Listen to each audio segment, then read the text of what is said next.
वर्ग समीकरण के मूलों की प्रकृति। किसी भी वर्ग समीकरण के मूलों को हम निकाले बिना उनकी प्रकृति जान सकते हैं। इस पद्धति को विविक्तिकर कहते हैं। विविक्तिकर निकालने के लिए एक सूत्र होता है और सूत्र है D=b² - AC।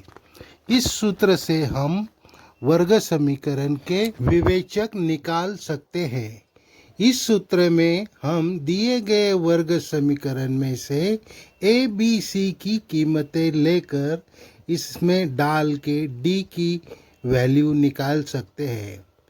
ax वर्ग plus bx plus c is equal to 0 यह वर्ग समीकरण का स्टैंडर्ड फॉर्म है।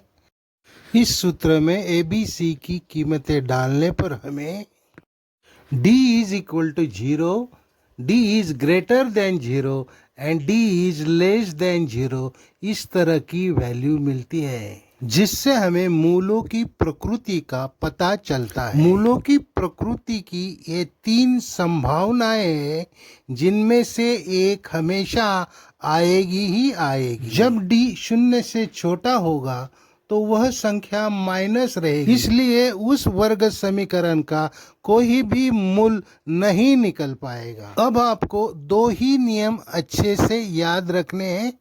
एक d इज इक्वल टू 0 और d is greater than 0। d is equal to 0 होने पर जो 2 मूल निकलते हैं वो दोनों भी समान होते हैं और ये वास्तविक संख्या होते हैं। d 0 से बड़ा होने पर आने वाले जो मूल है वो अलग अलग होंगे और संख्याएं वास्तव रहेगी। अब जब भी परीक्षा में सवाल आएगा वर्ग समीकरण के मूलों की प्रकृति लिखो, तो आप इस तरह से आराम से लिख सकते हो। अब सवाल ये आता है कि इस सूत्र से हम d की कीमत कैसे निकालें। आओ हम एक वर्ग समीकरण लेते हैं और उसमें ए बी सी की कीमतें डालकर डी की कीमत निकालते हैं। x वर्ग माइनस 4x प्लस 4 ये है हमारा वर्ग समीकरण। ये है वर्ग समीकरण का स्टैंडर्ड फॉर्म। ax वर्ग plus bx plus c is equal to 0। इसके हिसाब से a is equal to 1, b is equal to -4 and c is equal to +4। इस सूत्र में एक कीमतें डालते हैं।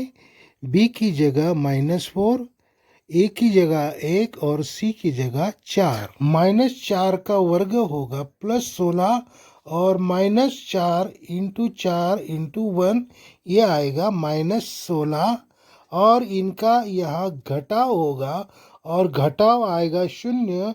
तो यहाँ पर d की कीमत आती है d is equal to 0। d is equal to 0 होने से वर्ग समीकरण के मूलों की प्रकृति होगी, मूल समान और वास्तविक होंगे। ठीक इसी तरह से इन वर्ग समीकरणों का विविक्त कर निकाल कर उनके मूलों की प्रकृति का पता करें। अब ये आप आसानी से कर सकते हो। तो ये था आज का सिंप्लीफाइड वीडियो। इसे लाइक करो, शेयर करो, सब्सक्राइब करो और अगले वीडियो का इंतज़ार करो। Okay, good bye my dear student. जय हिंद।